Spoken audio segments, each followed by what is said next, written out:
Hey everyone, thanks for listening to another episode of the Everything Went Black podcast. This episode is unique. It's the first time we've tried doing a Swapcast. My good friend Eddie Torres has a podcast called Rock and Roll Beer Guy.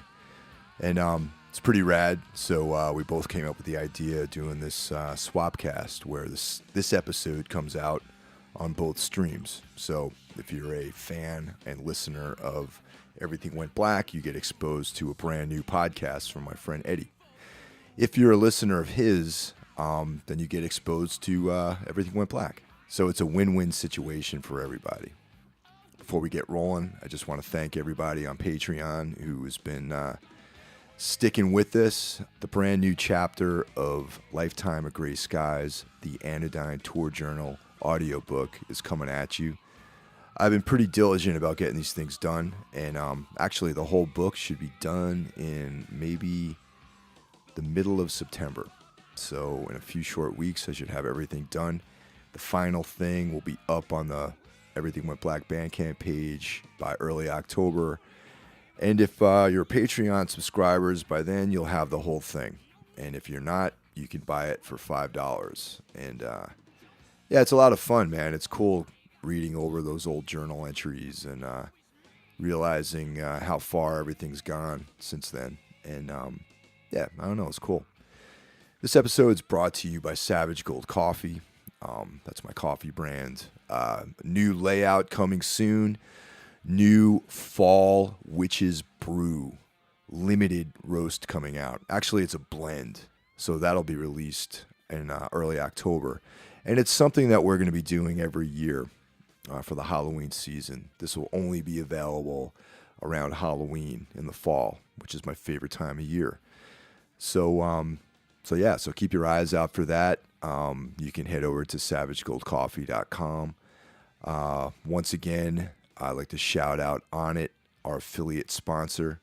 If you go to everythingwentblackmedia.com, you check out the portals.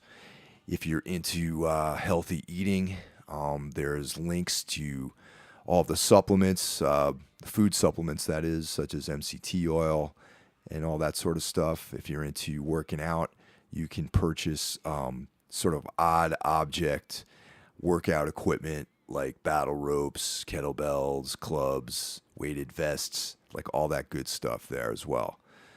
So yeah, I appreciate all the listeners. One of the best things you can do is tell your friends about this podcast if you enjoy it.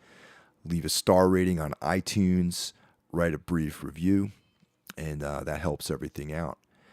If you want to get at me, you can reach me, mike.hill@everythingwentblackmedia.com.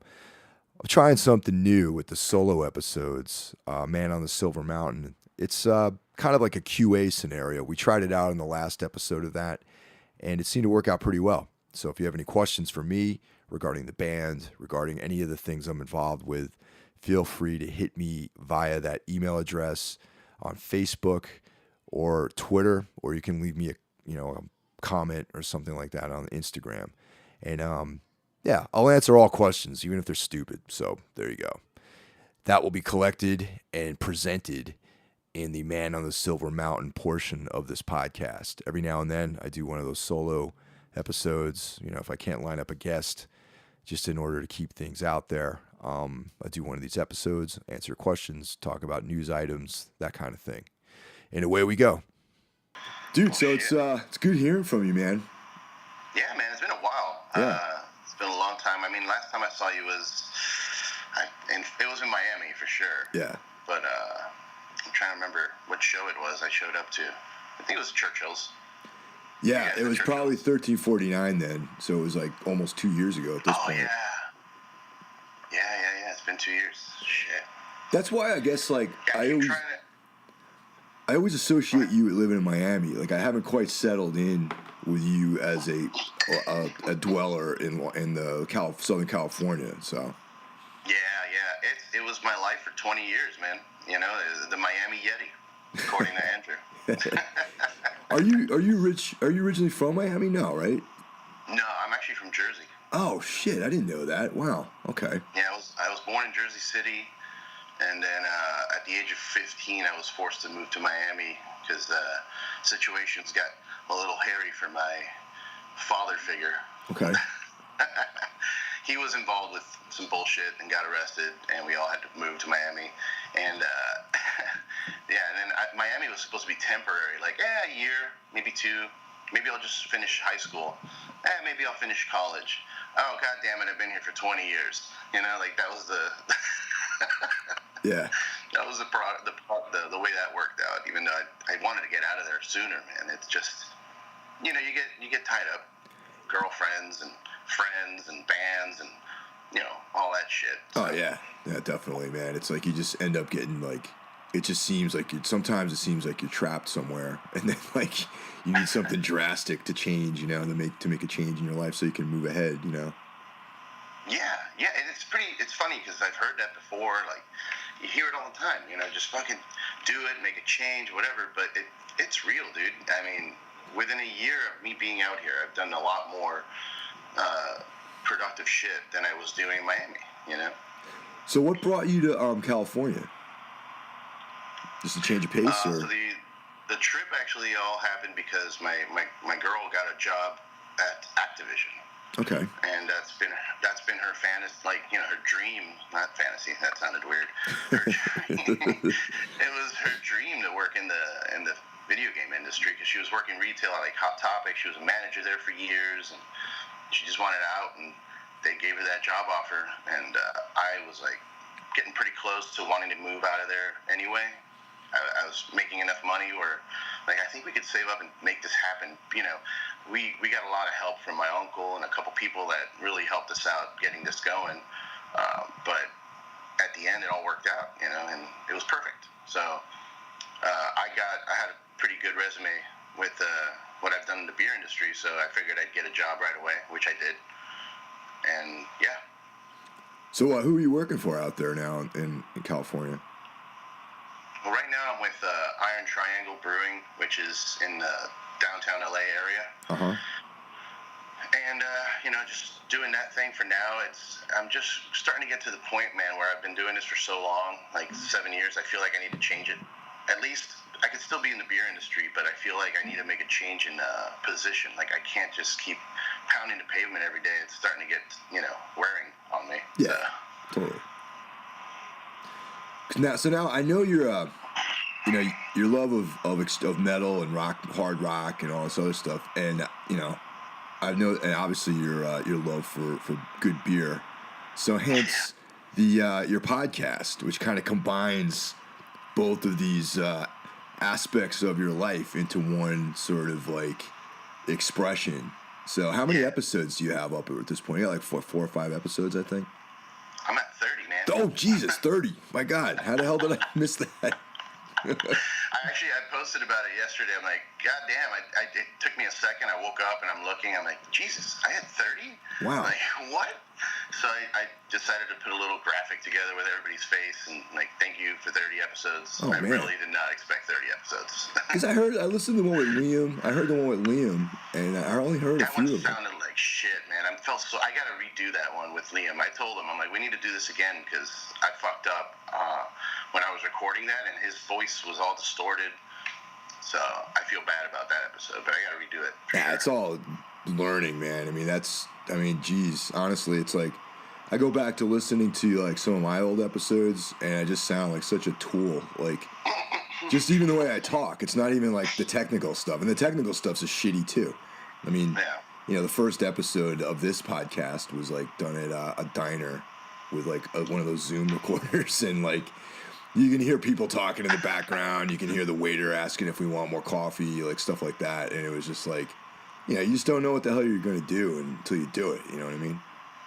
Sure, but that sounds cool, actually. I'd like to, you know, I guess it brings you into that world where you were recording that, you know, like you hear all those ambient sounds. It actually puts you in that vibe, like, especially for what I use podcast, which is driving. You know, it puts you in that zone and kind of distracts you from the LA traffic. You know? Yeah, definitely. But you know, it's like, well, it's not the most professional thing, you know. And these days, you know, with so many of these out there, it's like I feel like you have to kind of pay attention to the technical aspects of doing this thing. You know, there's a lot of other people doing it with, you know, better equipment and, you know, more resources and that kind of stuff. For sure, man. You gotta stay on top of the game. Yeah, it's devoured my life so far, man. Just everything I do now, I try and make it for the, you know, so that it helps the podcast in a good way. You know, like, all right, I got a few extra bucks. I'm gonna go buy fucking little microphone sponges, those little fucking pop filters. Yep. I need those. I need to get a little mic stand so I don't have to hold the mic the entire time. You know, stuff like that. Like, I'm just little by little upgrading the studio and trying to use some of the sponsorship money that I'm getting. Just to make it better, get better hosting, all that shit. That's awesome, man. Yeah, I guess I'm fortunate in a way because I already had, like I was saying earlier, a lot of this kind of like equipment laying around just from, you know, doing band stuff. You know what I mean, like mic stands and mics and things like that. So. But, You started Tombs in 2007, but like, were you in bands? Like, what other bands were you in before that? I'm sure you were doing something. Yeah, I was in a. I've been playing in bands my whole life, actually. So it's like, and you know, it's varying degrees of success. And right immediately before Tombs, I was in this band called Versoma, which was kind of like in like the softer elements of Tombs, I guess, is similar to what Versoma was doing, like a little bit more kind of you know, shoegaze, kind of gothic kind of vibe to it. And but without like the metal aspects of Tombs, and that's kind of like more what Versoma sounded like. And prior to that, I was in a band called Anodyne, which that band was around for like probably close to 10 years. Well, not 10 years, maybe like 7 or 8 years. And we were like very much into you know, Today's the Day and Unsane and, you know, Brutal Truth and kind of nice. Yeah, like real discordant, like, you know, Rorschach was like a big influence, Black Flag. You know, we operated in the DIY, like hardcore scene, and we played with, that was like pretty much the scene we played in, but the influences were more along the lines of like, you know, Brutal Truth, you know, Today's the Day, like Dead Guy, like that sort of thing, you know. And, you know, before that I did a bunch of other stuff, you know, just like no one ever really heard about, so. Yeah, and you mentioned Anodyne, so that was up in New York, right? Well, part of it was in New York and part of it was in Boston. Like I lived in Boston for a number of years back in the 90s. And yeah, part of the band started up there. And then me and the bass player relocated down to New York, in Brooklyn. And that's where we grabbed our new drummer, Joel, and he was a California transplant. And then that was kind of like the lineup, I guess, that did the most stuff and recorded the most material and was out on the road the most, you know, and sort of, I guess for me, when I think of the band, I think of that lineup with the 3 people in it, you know. Sure. It's funny, there's a band in Florida, in Miami, called Anodyne that my buddies are in. But I don't think they were... Yeah, definitely wasn't you, and it definitely didn't sound like what you're describing. Like, they were doing Dream Theater type music. They were just big prog nerds. Well, that's cool. So, like, I mean, they're all super talented. The keyboardist was out of control. His name was Mike, too. Oh, that was funny. There you go. But yeah, I don't think they got out of Florida, though. Like, they did no touring or anything. Yeah, I mean, Anodyne, it wasn't, you know, we were on... all the labels that we release material on are all now out of business. So it's like, you know, I actually I started a Bandcamp that has all the stuff that I have at least available. And that's cool. You know, people have been checking it out and downloading it. And I'm actually recording like an audio book too, which is like basically my tour journals from the first like piece that's going to go out there. Is like, we did a European tour, and that was like a really big sort of learning experience on how not to do things. You know what I mean? And so that's why that I started there with like chronicling the ins and outs of that band, because it was a lot of like misery and like funny shit happened on the road. And so yeah, that's I've been giving away chapters because I'm doing a Patreon for the podcast, and the subscribers on Patreon get free chapters as I finish them. And then I'll probably be done with this in like maybe a week or two, and surely by like October I'll release the whole thing just via Bandcamp, and people could download it. And it'll be like $4 or $5 or something like that. Nothing too crazy. But yeah, just getting the stories out there I think is important, you know. Hell yeah, that's really cool that you're doing that. I mean, you gotta. It's. I'm always thinking of ways to produce content, you know, and that's a good way, man. Like that. That sounds very interesting. Yeah, you know, it's like, I'm one of these guys who writes in a journal every day, and I have like, you know, pages, thousands of pages of the details and day-to-day stuff of all the bands I played in, and even tunes. I mean, tunes, even on the Everything Went Black website, you can find like text versions of tour journals and stuff on there too. And but you know, the way people consume media these days, videos and like podcasts and like audio and stuff like that, it really seems to be the way people are getting into stuff. So hence the idea of doing like audio books or things like that, you know. Yeah, less reading. Yeah, you know, and like less reading is definitely happening. Like even me, I love reading books, man, but I read a lot less now. Whatever I read is online. So. Yeah, unfortunately, yeah. I think that's destroyed my eyesight too. Believe it or not, is reading stuff on screens. Yeah, hell yeah. It's not good for us. We're just constantly staring at our computers, and especially like you or myself, like we're sitting there working too on the podcast or whatever. It's not just the casual, like, you know, let me read whatever nonsense is on Facebook or whatever, you know? Yeah. But I do still like the tactile experience of holding a book, though. Like, I like looking at the artwork and, you know, seeing things like, of course. Like that three-dimensional world is still something I really enjoy, you know? Yeah. Do you know who Skinner, is it Skinner that's doing it? Yeah, it is Skinner. You know the artist Skinner? He's done work for like Mastodon and a couple other people. Mm-hmm. He's releasing a pop-up book, like old school, like, you know, when you were a kid, you open it and shit.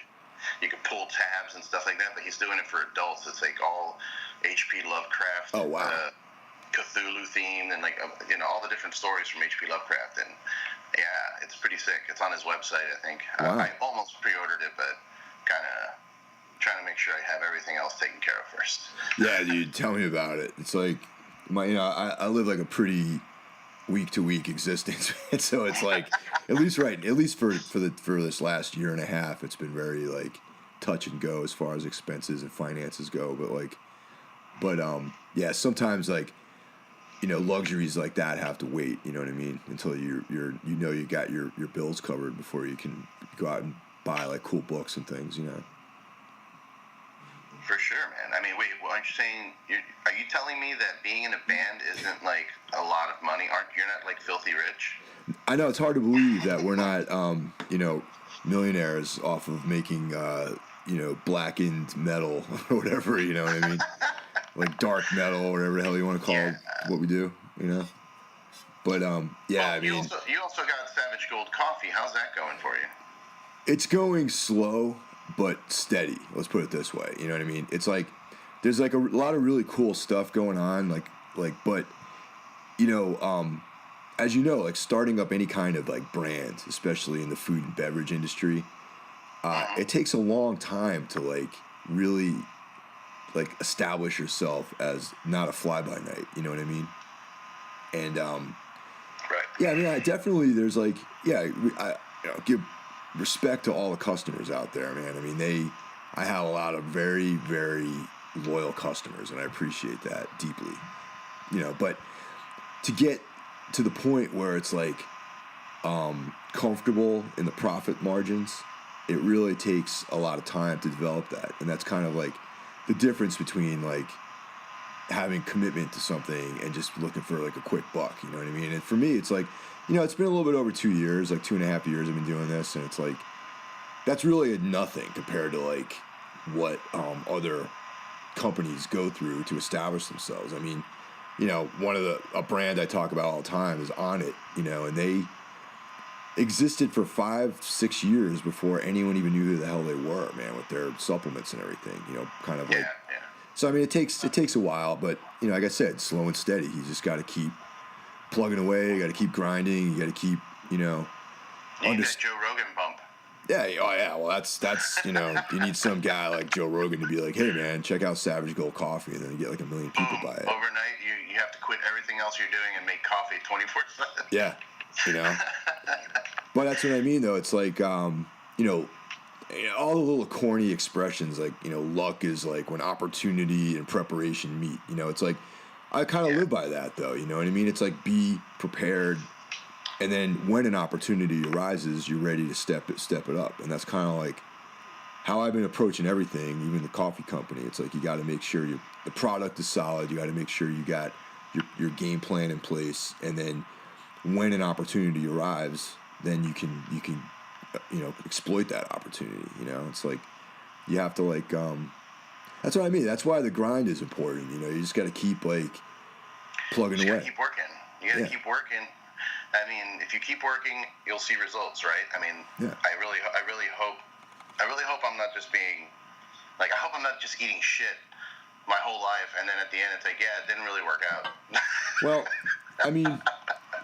Yeah, I mean, that's there's certain things though that might be the case. Like, for example, like doing anything creative. It's like musically, it's like there's no guarantee that you can work as hard as you want at your band, but if you're not, you know, for whatever reason, if it's not something that people want to listen to or check out, then you're not going to be financially secure with it. But that's, I guess, like, being able to modify my ideas of what success means. You know, it's like success is like not necessarily like financial success.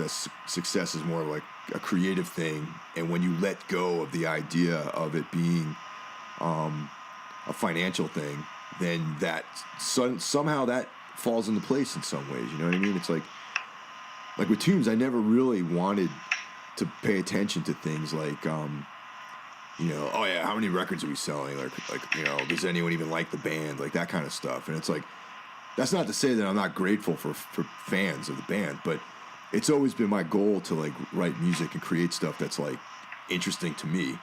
And then when you do that, somehow it might take a long time, but somehow all this other stuff just sort of follows suit if you're true with what your creative, you know, ideas are, you know? For sure. Yeah. Yeah, and that's how it has to work that way. I mean, if you're going into it with the idea of just making money right away, like you're already doomed to fail. You might succeed at making a bunch of money, but like that's never going to bring you any kind of joy. I mean, yeah, absolutely. You know, it's like, you know, they're, you know, not trying to be like sour grapes or anything like that, but there's like, you know, there's bands out there that I know are doing the style of music because it's popular. You know what I mean? Oh, for sure. And yeah, you gotta switch your sound to make more money sometimes, you know. Yeah, and that's great for them, but like for me, I'd rather not. I mean, if a million, you know, hey, I'm not gonna throw away any kind of, you know, fandom or like financial success, but like I said, it's not necessarily the goal. The goal is to write powerful music, and if that follows suit, then it does. So I'm not thinking about making compromises to get. I mean, we're gonna add breakdowns to our songs because I think more people will like it, which is they probably would. You know, I mean, kids love breakdowns, and there's a whole style of music based around breakdowns, and it's like, you know, if that's something that you want to do and be creative with, great. But if you're doing it just so you can get fans and recognition and sell T-shirts and all that sort of stuff, then that only hangs in there for like a brief period of time, and then at the end of the day, those fans who are into that thing for that period of time in their lives move on, they forget about you. And it's kind of like, I see that happening to people all the time, you know?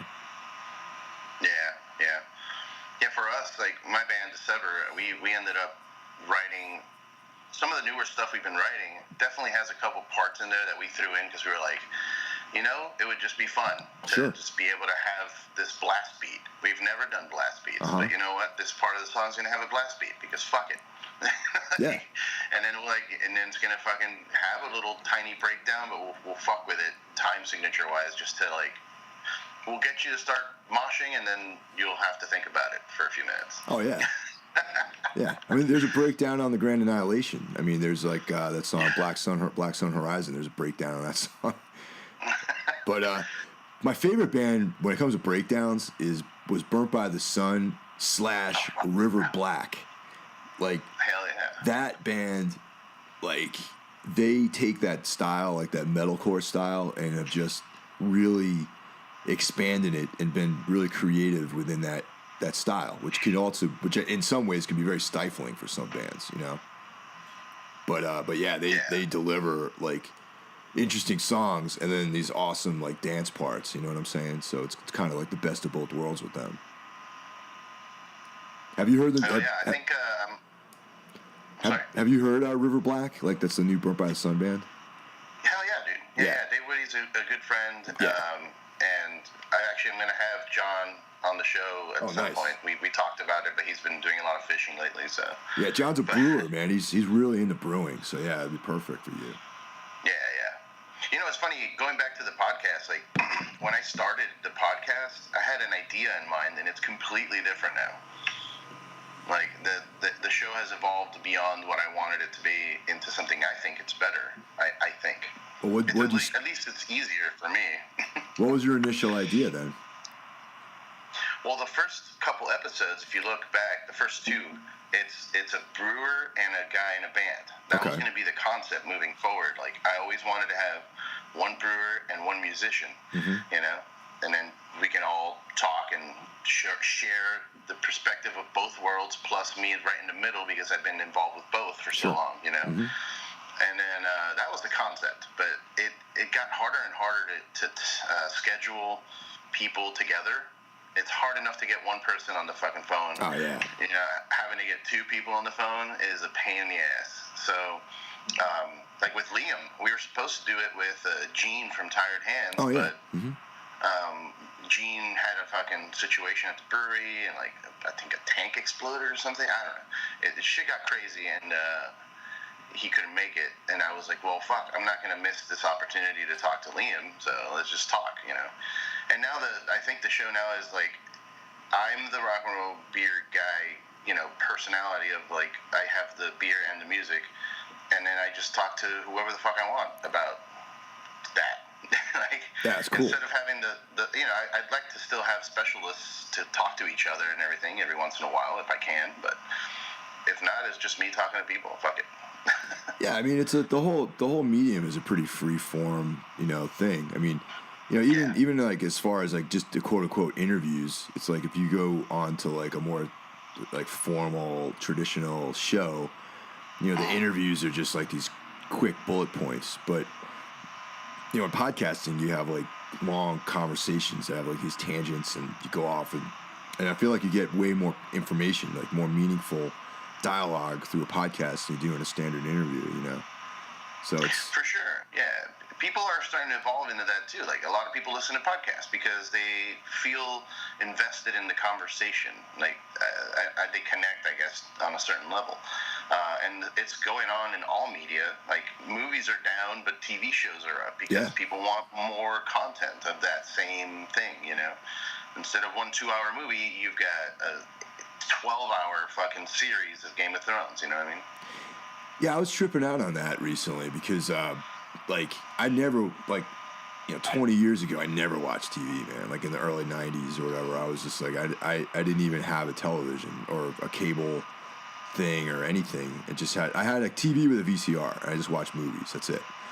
But movies, it's like the sort of revolution in TV shows, quote unquote, which I think started with like The Sopranos, like way back in the late 90s, and now manifesting now in like these great shows like you know, Game of Thrones and you know, what the great Breaking Bad and Fargo and all this other stuff, is like that long form is closer, it's more content and deeper, you know what I mean?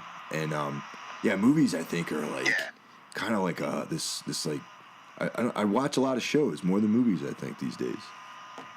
Yeah. You know, think about it though. Think about the most successful movies. It's the Marvel movies. Yeah. They're succeeding, and they're succeeding because there are now like 12 of them. You know what I mean?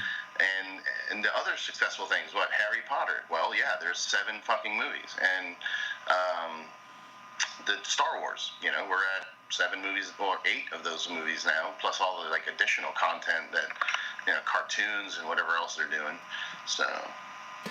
Yeah, I like that too, because I mean, as you know, I'm a big comic book guy, but and the way like various comic book companies created universes, and you can have these characters with these guys, and like something that started over in this series carries over to this other thing, and of course Marvel is doing that in a masterful way, because their Netflix shows, their regular TV shows, and all the movies are one big like continuum that all the characters exist in, and I've always been a big fan of that, Yeah, DC seems to be fucking lost in the shuffle, dude. Like, now they're announcing that they're doing these other movies independently that are not part of the universe, like a new Joker origin story by Martin Scorsese. I heard about that, yeah. But that's not connected, though, right? With any of the other Batman stuff, apparently. No, yeah, it's gonna have a new Joker, new actor, new Batman, I guess, or it won't have Batman. I don't think. I think it'll focus solely on the crime lifestyle of the Joker, which would be cool. Well, they definitely got the right guy, the right director for that. I mean, Scorsese as I think the only work of his that I really enjoy is like when he's doing crime. It's like. Never was a big fan of like The Aviator or any of that other stuff, but when he's in dealing with crime, that's like where he shines. You know what I mean? Well, he's the master of it. I mean, he's been doing it for so long. Like, in some of the best movies, Goodfellas, and then again, they are great movies, but I feel a little biased because I'm from Jersey, so a lot of these movies actually like I connect to on a personal level too. Yeah. Just because of the experiences, like even The Sopranos. I love The Sopranos, not because everyone else loves The Sopranos. It's just because I'm looking around, I'm like, I know that building. I know where they are. I recognize that. Yeah. So you went to Psycho Las Vegas, right? Oh my God, dude. Yeah. Is that fun or what? So I had this whole idea in my head about Psycho Las Vegas. I bought these, I bought the H4n, I bought all this shit, and I'm like, I'm going to go out there, and I'm going to interview a bunch of people, and, Orange Amps got me a press pass, so I took my girl's camera, this nice camera, and I'm going to take some pictures, be a fucking media dude. And within, like, 2 hours of getting there, I realized that none of that was going to happen. I started running into people. I'm like, oh, hey, what's up? What up? And, we get back to the hotel room, put all the gear down, and, we started smoking weed and drinking and go downstairs. And apparently the press pass that I had still would not allow me to bring a camera through security. So there goes that idea. They wouldn't let me through with the camera, so no pictures. And then I had all the podcast gear, and I kept setting up little meetings like, hey, meet me at the room. We're going to, we'll smoke and we'll record something. And it would just evolve into a party. Like somebody, we walked into Kelly from Mothership. We went in his room, and there's like 5 people in there, and they're fucking, partying. So I'm like, yeah, I'm not going to fucking pull out mics right now and shit. We're all chilling. We're having a good time. I'm not going to, And yeah, it ended up just being that the whole time, just hangout sessions and like talking to people, which is good. It's networking and building relationships and all that stuff. But yeah, I did not produce as much content as I wanted out of that trip. What were some of the bands that you caught that you were into? Like, did you see everybody? So the first band I saw was Chelsea Wolf, and it was fucking amazing. Okay. But again, I had smoked and I took some edibles, and I had been delirious from a long drive. Like my drive was an extra hour and a half because there was an accident on the highway. Oh man. So yeah. So I was delirious from the road, hungry and all this shit. So I walk in to see Chelsea Wolf, and she put me in a zone because her music is very specific. It's very ethereal, very spooky, and but beautiful. And it really just put me in a mindset, like just zoned out. Then I saw Chemists, and they fucking rocked it. Those dudes, man. Have you heard Chemists? Yeah. They're pretty cool actually. I was checking them out on that last tour we did, just in the van. Nice. Yeah, man, they're getting bigger and bigger. Zach is the drummer. He's the head brewer of True Brewing out in Denver, and they make fucking great beer. And they have like one of the very few, if not, they're not the only, I don't think, but very few metal breweries. And yeah, no, they've been kicking ass. I saw them. They've rocked it. I brought the Orange Amps dude Alex out there to see them, and he loved them. So I think they're trying to work something out together. Cool. I don't know. And then I saw Cult Leader, and they were phenomenal. I saw Pelican. Oh, wow. Like 1 in the morning out in a pool. Damn. That was fucking magical. I'll tell you that. They were crushing it. Yeah, I love Pelican, man. Like we've toured with them a few times, and those guys are really good friends of mine. They're a great band. Yeah, dude. Yeah, and Dallas is a fucking sweetheart. Oh, hell yeah. Yeah, we hung out. We tried to hang out afterwards, but there's just so much chaos. Everybody's everywhere, you know, and I ended up going to dinner with Brent Hines, and shit got crazy there, and I'm not going to go into detail, but it was an interesting night. And then, yeah, I saw Sleep, but they had some really bad technical difficulties, man. It took them like 30, 40 minutes after their set time to fucking open the curtain. Oh, man. They kept having like buzz issues. Well, I mean, motherfuckers got like 100 cabs on stage. Of course you're going to have some buzz. Yeah. A little bit of buzz here and there. It's insane. Let's see who else I can think of. I don't know, man. There was a lot of music to be had, a lot of drinking, a lot of weed, a lot of chilling by the pool. It was pretty hot. Yeah, So it was like 3 days or something like that, right? Yeah, it was a 3-day festival. Actually, they started Thursday with like local shows. Like I think Mustard Gas and Roses played on Thursday. Oh, nice. Somewhere at a smaller place. I don't know if it was in the hotel. It might have been in the hotel. I don't know. I wasn't there Thursday. I showed up Friday. But yeah, it's a Friday, Saturday, Sunday, full-on shows, and this is, you know, at the Hard Rock, in the casino, you know, the casino floor is just battle vests and fucking leather. That's all you see everywhere. And it was pretty fucking awesome. You know, I sat at the bar for a few minutes. They had a little video poker table, and I'm sitting next to, like, Braun and Stanford Parker, and all these dudes are just sitting there, and they're like, hey, you know, if you just play really slowly, you can drink for free. I'm like, holy shit. I spent like 2 hours just there playing back and forth with $15, you know, and just had like 7 beers, you know. Wow. Now, is this going to be an annual? Is this going to be an annual thing? I think so, and I think they're doing one in LA. Because I remember, I think it's the same people. There used to be a Psycho California festival too, and I'm not sure. I mean, yeah, like, it's the same team. Oh, okay, yeah. So they're going to go back between like LA and like Vegas or something like that. Yeah, I think it would make sense to have one every 6 months. You know, do one in Vegas, and then 6 months later, do one in LA, and then back and forth. I think that would be awesome.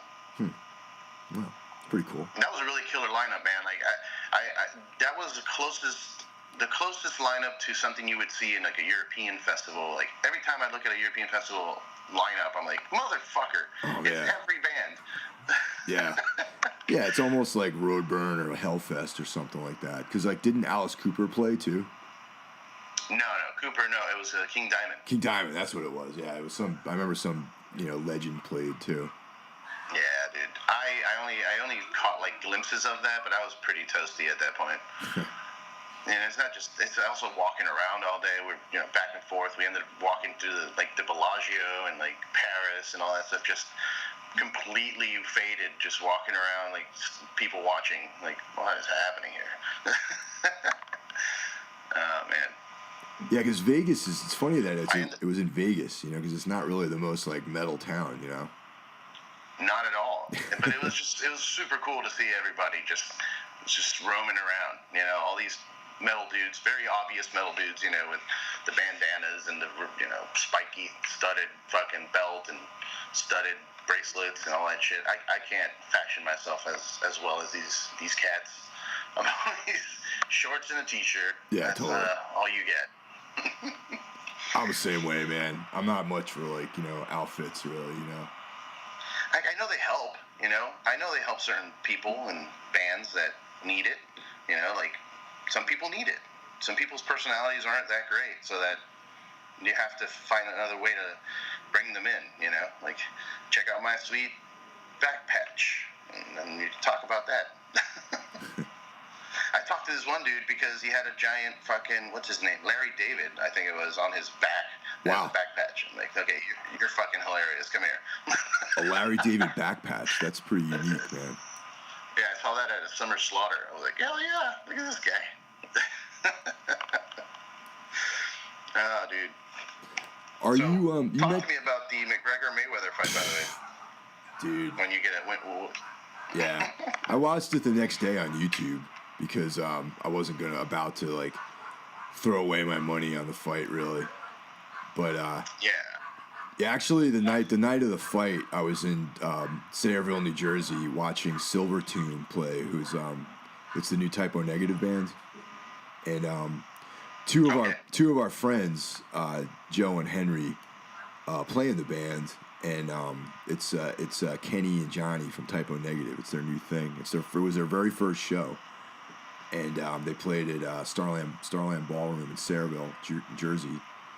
And so we drove down to that and checked that out, and instead of watching the McGregor fight, so I watched it I was following on my phone, like, what I knew that he lost, you know what I mean? And so the next day I watched the whole fight on YouTube, and I was just like, yeah, it was pretty much what I expected. I mean, you know, it's I think, like, anyone who's reading more into what they actually saw, you know, and taking away that McGregor might have a career as a boxer is completely delusional, in my opinion. Yeah. Andrew and I went back and forth quite a bit, our friend Andrew. Yeah. But it's different when you're posting stuff in the middle of the night after drinking and watching the fight, so we couldn't get our points across. But yeah, of course McGregor's not going to be a boxer. Of course he was going to get schooled. However, I still think fucking hitting him 111 times is more than most people have. Sure. And yes, maybe that is Mayweather playing with him and letting him get hit, but, like, it's still, the number's there. Like, that's a fact now. That's written down. Like, it's in the books. Yeah. And then, you know, the fact that Mayweather didn't just smoke him in the first 4 or 5 rounds. Like, sure, you could take a couple rounds to gauge him and see, but, you know, by the 4th or 5th round, you should have known that dude's game plan by then. And if you're, you know, you're fucking top of your fucking game, Mayweather, you should have just fucking ended it. You know what I mean? Like, why are you extending it to 10 rounds? But I mean, I don't think Mayweather actually is at the top of his game. And the dude's 41 years of age and, like, been retired for 2 years, and, you know, he's not, maybe the 32-year-old Mayweather would have been able to do that, but, you know, age is a factor, man, when you're at that elite level of competition, you know, and I just, you know, McGregor's made a career out of just pinpointing these guys on their way out and fighting them, and I just think it's like, you know, I mean, seriously, like Jose Aldo. I mean, he fought Jose Aldo probably on the backslide of his career, on his descent, you know, I mean, he passed his prime, you know, the dude. Sure. You know, and same thing with Eddie Alvarez. I mean, Eddie Alvarez has had a whole other career before his brief stint as UFC champion, you know, and it's like, I don't know. I mean, now he's talking about, there's this noise about fighting another retired boxer, Paulie Malignaggi, and I think that's, like, completely makes no sense to me at all. I mean, aside from maybe, like, making a quick buck, you know, on having someone fight, you know, an Italian and an Irishman fighting in New York on St. Patty's Day.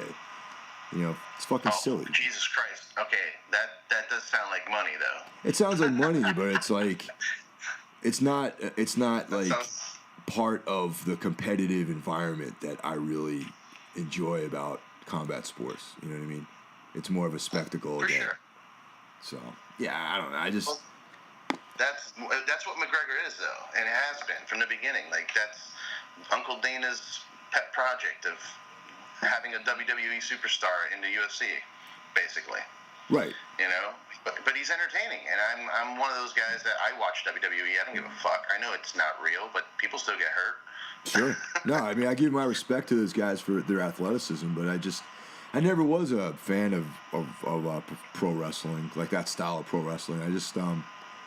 I mean, it just was not something I ever really watched as a kid. I mean, I was a wrestler when I was a kid, so I just like, you know, like folk style, freestyle wrestling, you know, and I just, a lot of the kids on my team liked it, but I just never really got into it. And, I don't know, I never appreciated that. It was like, I knew that it was like, a scripted result, and, you know, I guess it was a little entertaining, but like, I had comic books and science fiction movies for that too, you know, so. Yeah, I gotta give props to WWE for making me want to become a wrestler. Yeah. And making me actually pursue it for a little bit.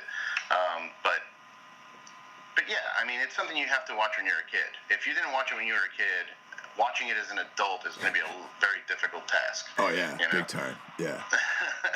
Like I already understand like the nature of it. Like back in the 80s, in the early 90s, we had the fucking over the top personalities like on cocaine, you know, fucking Macho Man and Hulk Hogan screaming at each other about the universe, you know. Yeah. Like there's so many promos of those dudes talking into the camera where you know they're on mushrooms. Oh, big time, man. Like, Jimmy yeah, Superfly Snuka. I mean, that guy looked like he was on like 3 or 4 cycles of steroids and about, you know, 6 lines of cocaine, you know, whenever you saw him, and 9 cups of coffee. You know what I'm saying? Yeah, and that dude murdered his girlfriend. Oh yeah. Allegedly. You know, it's funny. Like, I don't really, you know, everyone attributes steroids to stuff like that, but I kind of feel like it might be the head trauma that makes these guys go nuts. You know what I mean? I'm sure it's a nice combination. Yeah. Of the two. I mean, the steroids, depending on what kind of steroids they're doing, some of them are good for, you know, helping you recover from asthma or, you know, or injury, but there are steroids that are just meant to piss you off so you can fucking do weights. Yeah. Like the Brock Lesnar steroids. Yeah, definitely. That guy looks like a shaved gorilla, man. That dude's gigantic, you know? Fucking John Jones calling out Brock Lesnar. Like, right. I was kind of interested in that, actually, to be honest. I would have watched it, but there's also, then he gets popped, and he gets the belt stripped, and it's like, oh, come on, man. Can we just get, like, that fight anyway, and both of them jacked up on steroids? Yeah, they should fight in Japan, where it's like, you know. Fuck yeah, dude, in Pride or something. Like Rising or whatever. Bring back Pride. Fuck it, they could do it. They own it, right? Well, the guy, Saki Kabara, the guy who owned Pride back in the day, he owns Rising, which is like that Japanese promotion that Fedor fought in. Oh, okay. I mean, Fedor, it's clear, obviously, that he's not, you know, competitive anymore. He got, you know. Oh man, he got schooled by fucking Mitrione. Like, really? Yeah, Mitrione took him apart, man. And nothing against Matt Mitrione, but like Fedor is. Yeah. Way past his prime. We're talking about Fedor, yeah. So, but yeah, I mean, why not have John Jones fight in Japan? You know, against Brock Lesnar, they could both be jacked beyond belief, like on steroids. Hell and yeah! just murder each other, you know. Dana could make that happen. Now that he branched out into the boxing world and made it happen, like that should be next, bro. Bring back Pride, or call it Pride if you want. If they have the rights to the name, just fucking call it Pride. Like, hey, the return of Pride, and it's gonna be John Jones versus fucking Brock Lesnar on super steroid heavyweight, and then have a few other fucking crazy matchups too, like older dudes that are all jacked up, like Vitor Belfort back on steroids. You know, fucking let's get Uberim in there. What's up? I like Uberim though, like clean. Honestly, I think he's doing great, like without steroids. You know. Well, he has taken a couple really bad knockouts. Yeah. Since he dropped the steroids, but he is doing good. He is winning fights. So. But I mean, think about Uberim, dude. Like not Overeem, Uberim. Yeah. When he was fucking jacked to the gills, like that's. I want to see him fight. I want to see him fight Vitor Belfort. Both of them. Jacked. At light heavyweight or something like that. That'd be funny if Vitor is a heavyweight. That'd be insane. But yeah, I don't know. But going back to the McGregor thing, it's like, and now they're talking about him fighting Nate Diaz as like his next MMA fight in the UFC, and I'm just like, dude, so what? Nate jumps over like the winner of Kevin Lee and Tony Ferguson to fight for the championship. I mean, it's like, I love Nate Diaz. I'm a huge Diaz brothers fan, but there's nothing really fair about that in my opinion, and like, it just kind of makes a travesty. Because, like, in one hand, the UFC is trying to be, like, a legitimate sport.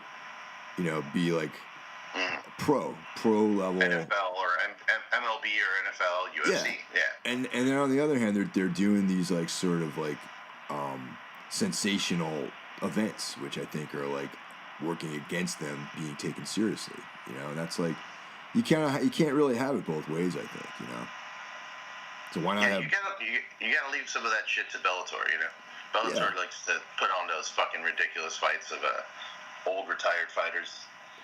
Well, I kind of like the way Bellator does it because they have their own hierarchy of like, you know, contenders and belt holders and champions and all that stuff, and then they'll grab like Ken Shamrock and have him fight somebody, you know, and as like this, you know, main event, and neither one of them are, they're not ranked anywhere. Neither one of those guys are going to be champs, you know. No. And there's who's Tito fighting? I think he's coming back to fight. Like, he fixed his neck with surgery. Now he wants to fight somebody again. Yeah, that's right. Who the hell is he fighting? Yeah, it's Tito. Chael or Wanderlei? No, it's not Wanderlei. Both of those fights already happened. Chael defeated Wanderlei Silva, which I thought was strange. Tito defeated Chael. And I don't recall what Tito's next fight is, but I do believe that he does have something on the books for Bellator. Yeah, I don't know. You know what? I think there are too many UFC fights on pay-per-view and shit like that. Like, there's too much going on for me to keep up with the way I used to. Yeah. It's, you know, it's especially now the prices keep going up, man. You know, it's like almost like $60 for pay-per-view now. It's a lot. Yeah, I mean, I tried streaming the McGregor fight with Mayweather. I know that's not the same thing, but, you know, $100 pay-per-view is going to be the new standard. You know what I mean? If they have a big enough card, they're going to be like, yeah, you know what? We can pull 100. Fuck it, you know? We sold a bunch of the Mayweather ones, so why not? And I'm just not going to do that. Nah. There's a lot of streams on Reddit that you can just fucking stream it for free. Wait, I'm sorry if I'm, like, putting that out there, but... I like that, though. I like that because, you know, it's like, fuck the system, man. You know, it's like, so you're going to try to take my money for some bullshit like McGregor-Mayweather fight, then I'm going to fucking take your money by finding a pirated way of doing it. You know, fuck that shit. And, like... I watched it the next morning on YouTube, the entire thing. It was like some Russian like stream with no commentary that I can understand. So. Yeah.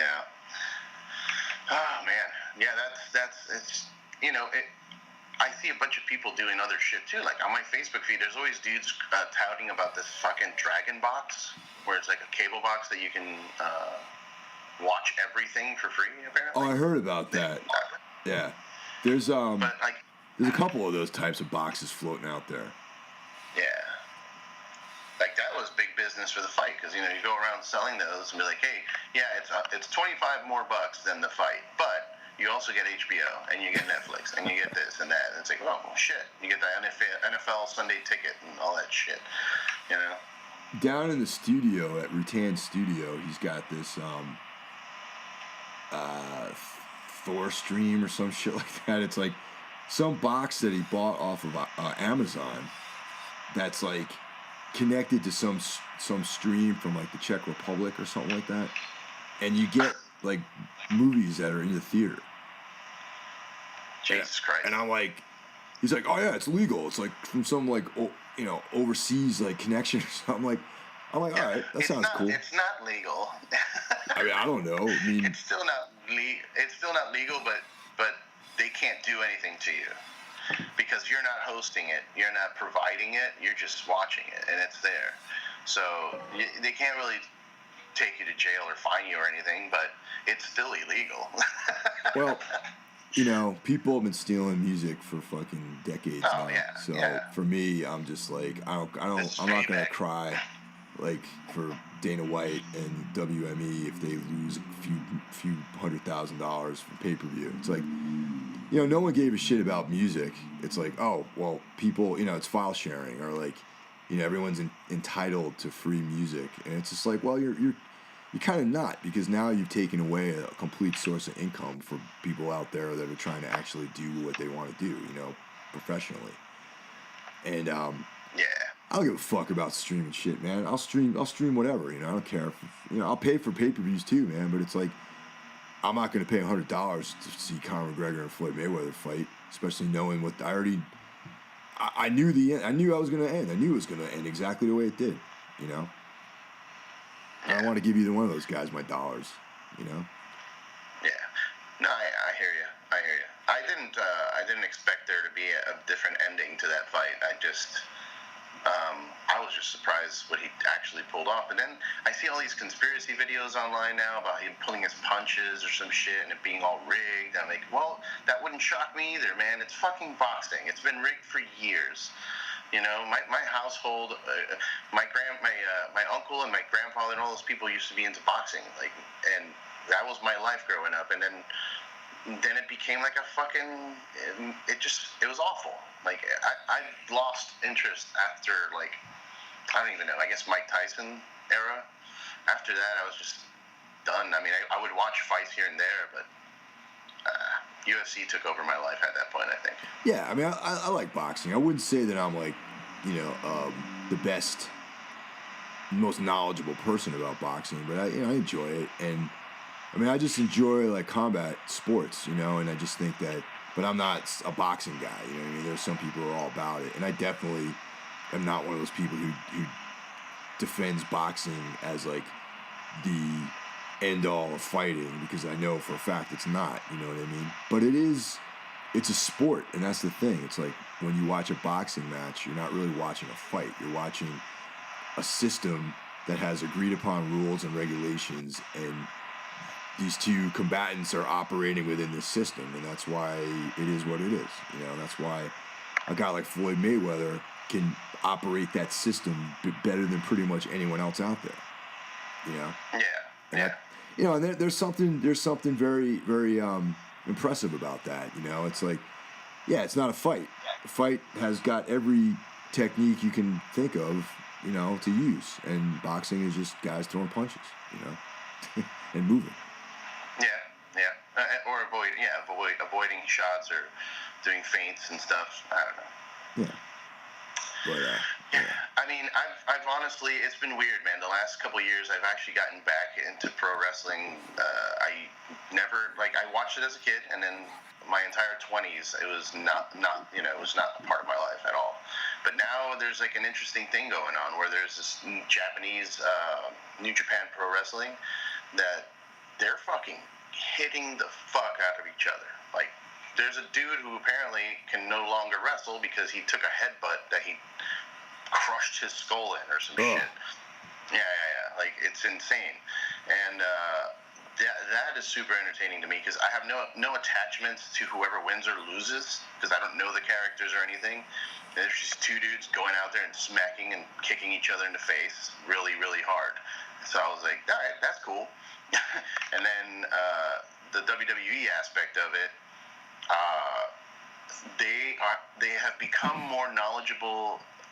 They've accepted the fact that we have the internet and that people aren't idiots and we're not going to believe your stupid storylines.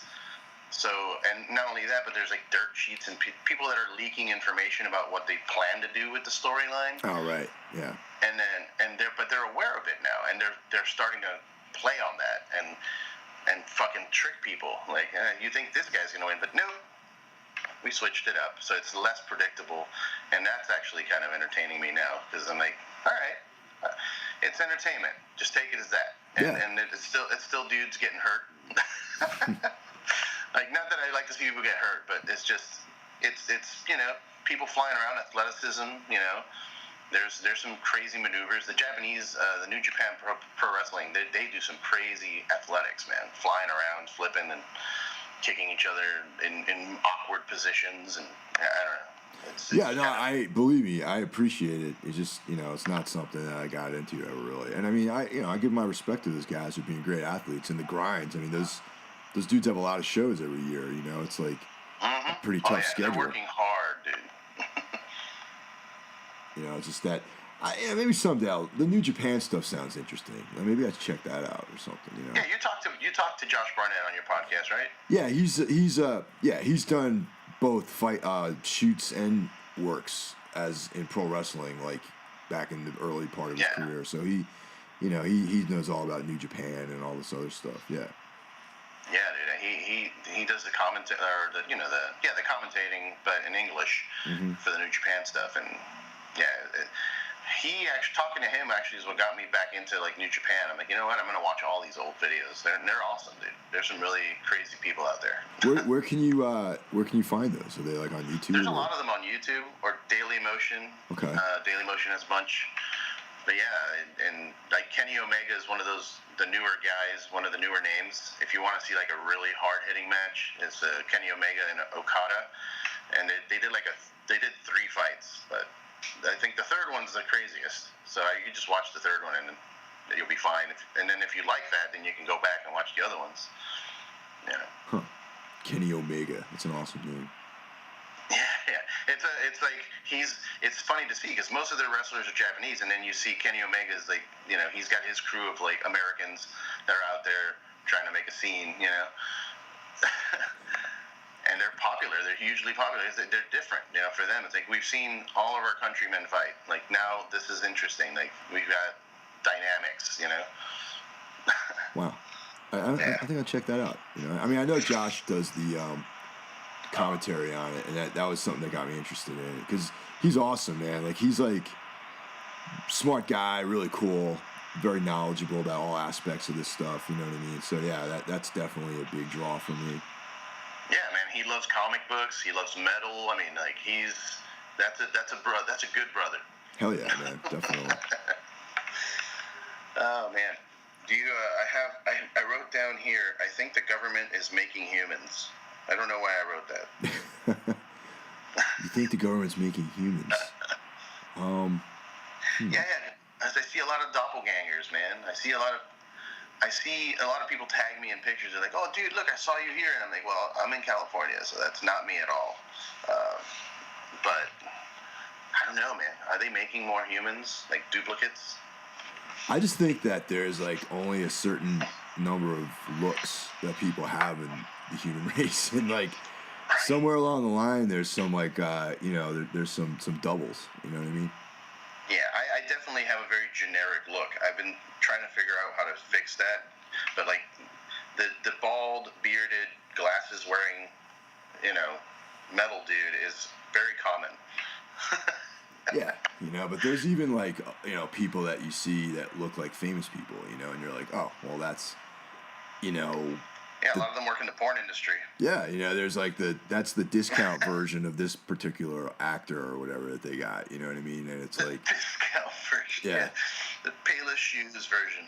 Yeah, so it's like I just think that there's only a certain number of looks. There might be millions of different looks that humans have, but there's still a finite number, and I end up getting, with a population that's almost 5 billion, you get some duplicates in there, But it could be true that the government is making people. You never know.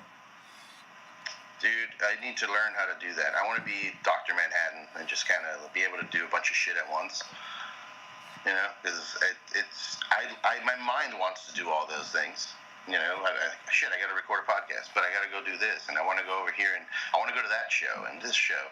Moving out to LA really changed the whole show dynamic for me from Miami, dude, because when you guys came to town in Miami, I was able to go because there was really no other metal show, or maybe one other metal show. But out here, it's like there's 7 shows every night, every single night of the week, and it's all bands of like friends or people, good bands. Oh yeah.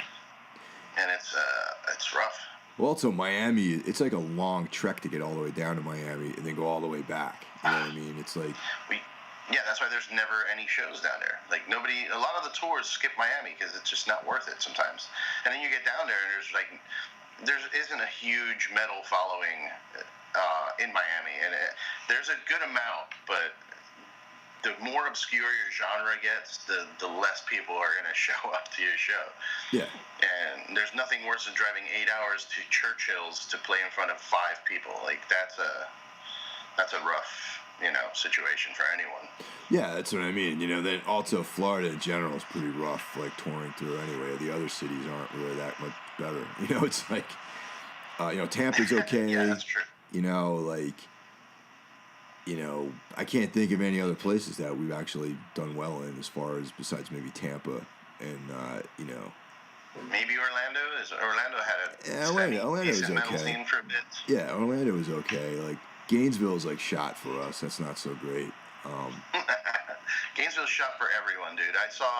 I've mentioned this before on the show, but like I saw ISIS, Torch, and Intronaut in Gainesville in a fucking bar with a pool table in the middle with like 20 people there. Wow, that's sad. Yeah. I'm like, ISIS, Intronaut, and Torch? What? And you guys, there's no one here. Yeah. Yeah. I drove all the way the fuck up there from Miami because they weren't coming down. So I'm like, I'm not missing that. Fuck. Like, a couple of friends jumped in a car. We all went up there. But awesome. but LA now, like, when you're living in Long Beach, like that whole area, like even San Diego, it's like there's tons of shows all the time. Oh yeah. Yeah, dude, I barely go down to San Diego, and when I do, it's usually to hang out with Adam. I go down there and we'll go hit up a baseball game, or we'll go watch a show. Last time I went, we saw Deftones and Thrice. And Rise Against, I think that was the other band. But I don't think we didn't really stick around for Rise Against. We were both pretty shot and, wanted out. But yeah, dude, it's crazy, man. Living out here, there's so many shows to go to, and a lot of the times I just end up not going anywhere. I'm like, I'm just gonna chill here and do some work. Yeah. Yeah, the playing with the Deftones actually on Ozfest, man. It's gonna be exciting. Can't wait. Oh, yeah. I want to go out there. That's my birthday weekend, dude. Really? Yeah. Huh. So I'm planning on going out there. It's like a 45-minute drive, but I don't really care. I've done it before. I did Ozfest last year, I think it was, with Municipal Waste. Dave Whitty, all them played. So we hung out there. That was fun. Opeth played. That was fucking magical. At like 4 in the afternoon, outside in the sun. Yeah, I mean, we're probably gonna be playing. I mean, we're not going on first on the stage we're playing, but it's like we're like somewhere in the middle, so I'm sure it's gonna be daylight out when we play. Yeah, there's just something about that I can't get behind, dude. Like certain bands, like you guys, or Opeth, or Ghost, like those bands you need to watch them indoors, all the lights out, maybe some like really cool lighting from the stage, and that's it. Like it kills the vibe when it's just like blazing hot and the sun's in your face and you're trying to enjoy Opeth. Yeah, maybe that's why it's in November now, because it's like at least it's not going to be like 90 degrees out when we play. It's going to be cool. But yeah, especially up there, it'll be like 70. Yeah, it should be nice. But the still, it's pretty exciting, man. I'm pretty excited about the whole thing. It's the stage, we're playing the second stage of Creator, 1349, High on Fire, Iron Reagan, like I think Barrett. Oh, fuck yeah, dude. Are you kidding? It's gonna be sick, and then the main stage, it's Ozzy, the Deftones, like it should be fucking cool, man. Yeah, I'm definitely going out there, man. I'll find my way in, whether it's via press pass or one of the band's guest list hopefully comes through, but I'll be there celebrating the weekend. And I'll definitely come check you out and see the band, dude, of course. Yeah, it's like I would say that I would try to help you out by getting you in, but I have no idea. We're probably not even going to have like a guest list or anything like that. Yeah, it's a little rough, dude. I know I've learned over over doing this podcast and over the years, I've learned like I can't just ask anyone for guest pass. First of all, I'm not like that, and also I know who can and can't do shit at the moment. You know what I mean? Like, and even then, even like the day of, it'll fucking flip around. Like, oh yeah, I got you, bro. And then I get there, and it's like, oh, they don't even have the guest list yet. So Yeah. I'm just gonna hang tight, you know. So I get it, man. I could probably get in through Orange Amps, hopefully, maybe. I don't know. I'll edit that out. I'll be there. Let's party. Yeah, man, I'm looking forward to it. You know, we're touring on the way out there too. Actually, I think half of the dates we're doing on the way out are with Creator, so it should be really cool. Fuck yeah! Yeah, that just That's got awesome. announced. It just got announced Friday. The whole tour out there is once again with our buddies 1349, and then right around, I think it's starting in Texas. The whole tour is 1349, Creator, Iron Reagan, and us. So it should be a real fun run with those guys. You know, Hell yeah, that's sick, dude. Iron Reagan. So I mean, that's Tony and Ryan Parrish, like guys I've known for quite a while. So I'm excited to. Yeah, we've never played with them before, so it should be really cool to do a few dates together on the road. You know, hang out. Hell yeah. Do you like spicy food? I love like it. hot sauce? I love hot sauce and spicy food. Have you tried Tony's hot sauce yet? No, I haven't. Oh man, It's good. okay. So he'll probably have some on tour with him. So try it. It's fucking delicious, but it's really hot. And it's a creeper. So like Okay. you'll taste it. You'll be like, oh, it tastes great. And then like a minute later, you're burning alive. Is that got like ghost peppers in it or something like that, or? Yeah, it's got ghost peppers. Oh, fuck that, man. Like I don't know. I just like, yeah. I mean, as long as it's not sweet. I hate when you get a hot sauce that's obviously got like sugar in it. I like tasting peppers and the actual stuff. You know what I mean? But yeah, I'm down. I'm down. I'm game for whatever, man. I'm sure I'll try it out. I'm sure I'll. Since you gave me a heads up on it, I'm sure I'll be a little bit more conservative with my dosage. Yeah, don't put a huge blot of it. Like, just take a little bit first.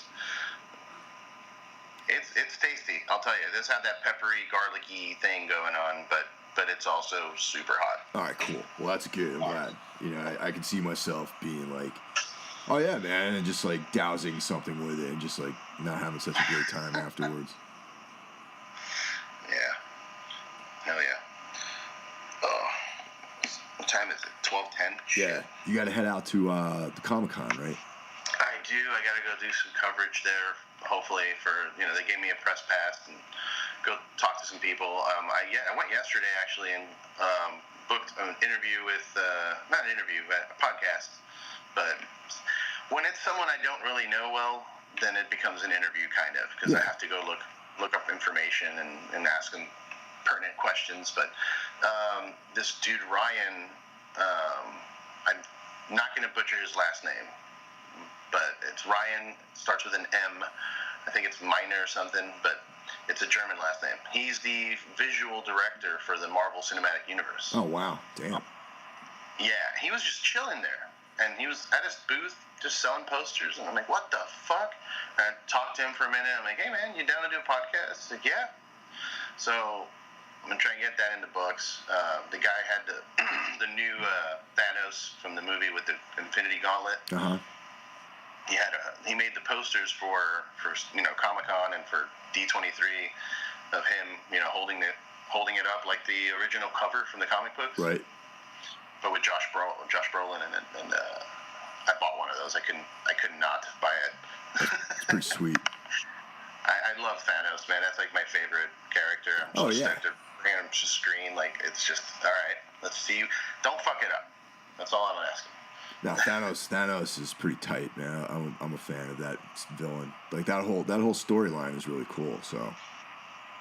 Yeah. Who else did I see? Oh, I met some dude. I think his name is Samuel. He's an artist. He's done art for like Whitechapel, a couple other metal bands, and he's got a podcast, something about Doomed to Fail or something. Uh-huh. And I think it's called Doomed to Fail, and I might be doing that. I might be a guest on that soon, according to him. And then we're gonna do one each. Like, I'll be a guest on his, and he'll jump on mine, or maybe we'll do another Swapcast. I don't know. This is cool. This is a good idea, man. I like doing this. It's pretty fucking fun, man. Hell yeah. For my listeners, Savage Gold Coffee, right? at Savage Gold for social media stuff. Yeah. Look it up. Google Savage Gold Coffee. I've had the coffee. It's fucking amazing. Don't fuck around. Tombs on tour, like you said, with 1349 and a couple of the dudes. So check that out for sure. What else do you have going on? Everything Went Black Media. Yeah. That's the site. Actually, from that site, you can get to everything. There's you know, you can get to the coffee store. You can get to all the podcasts and blog posts and all that. You know, also you can get the Necromaniacs podcast, which is my horror podcast I do with my buddy Mike.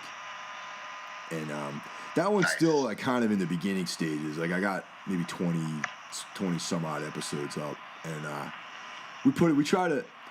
The schedule that we're trying to do is every month, you know, and it's like talk about movies and exploitation films and, you know, just miscellaneous horror-related stuff and comics and sci-fi, stuff like that.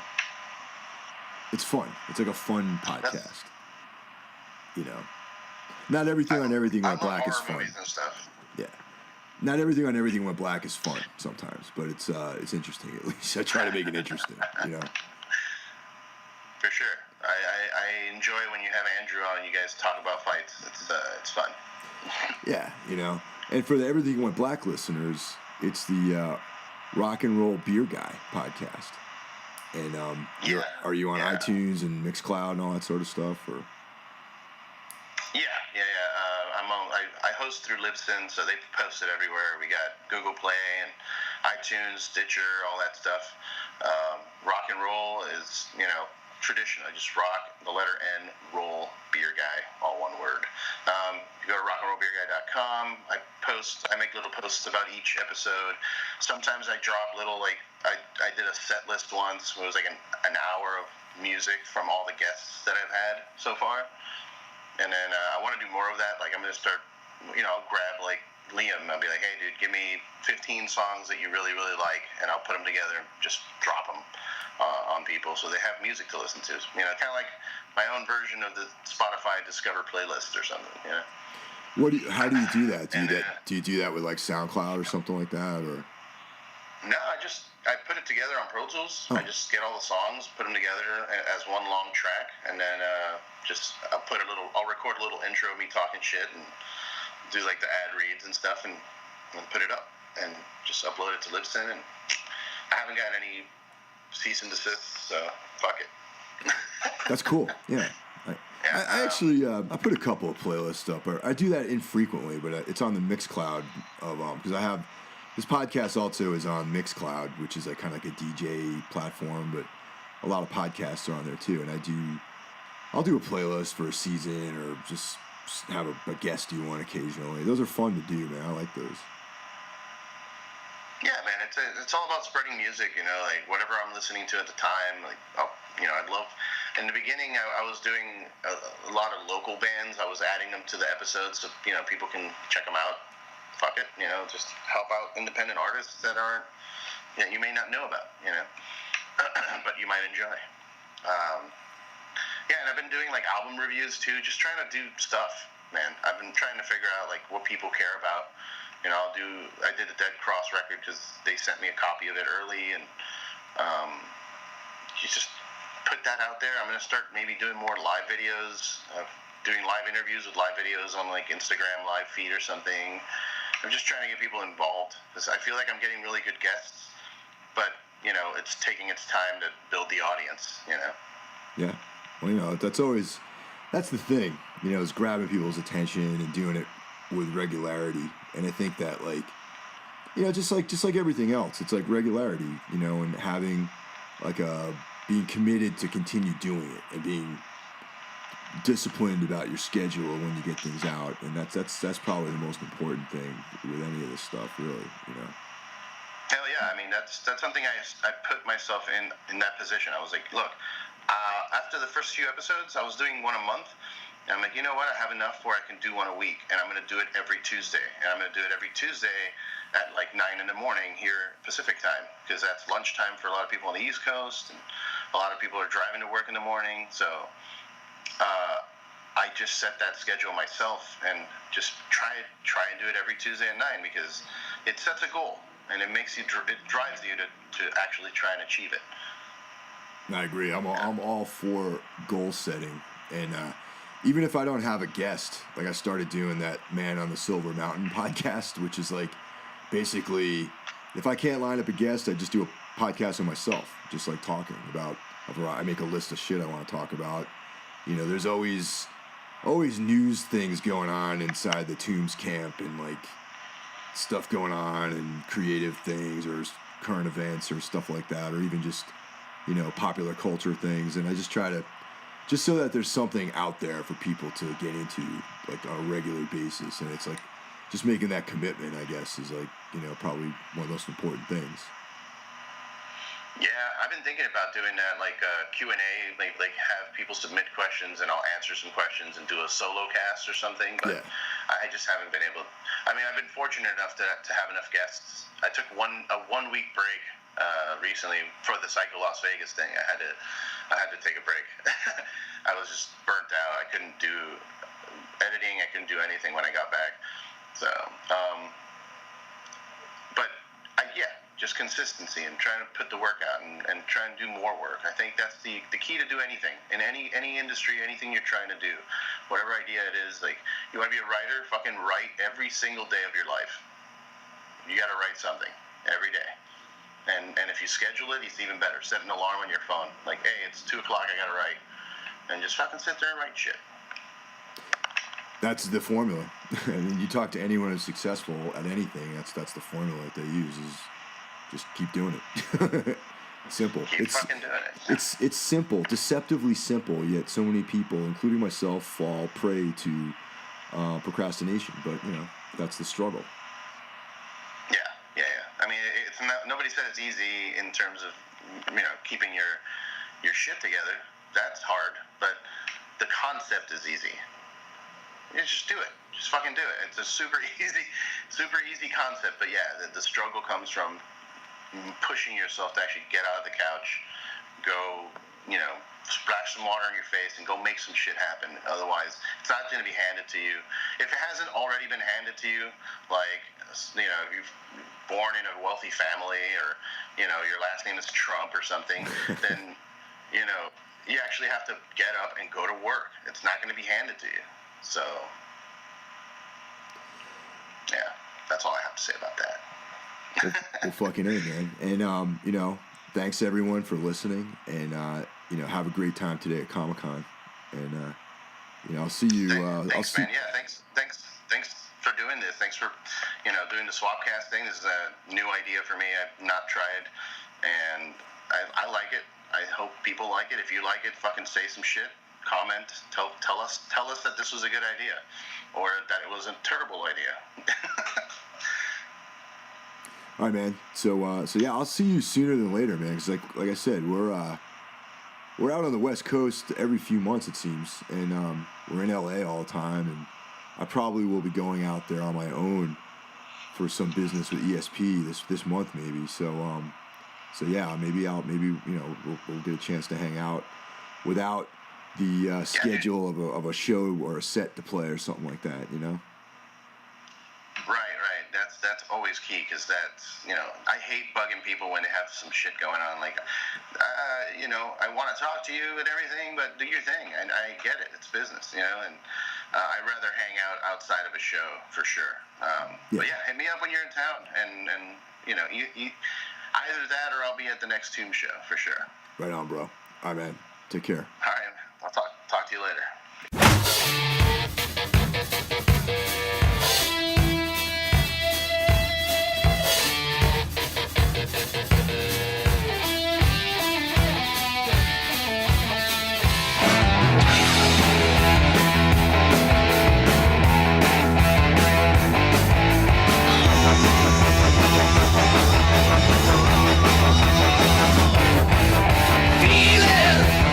We're ready to kick tonight. Oh, hesitating, body's aching, looking for some action, satisfaction, alright. Charging, vein pace, as active as 100-sided blue. Megatown,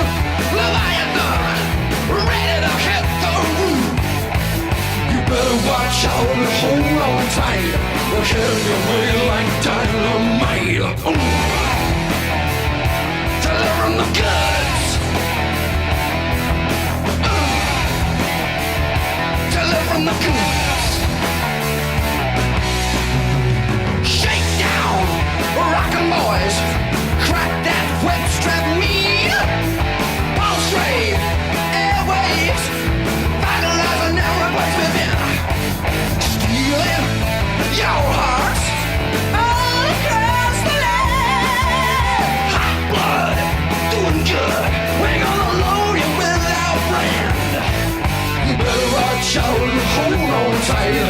We're heading your way like dynamite. Delivering the goods. Yeah! Delivering the goods.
So you might as well surrender.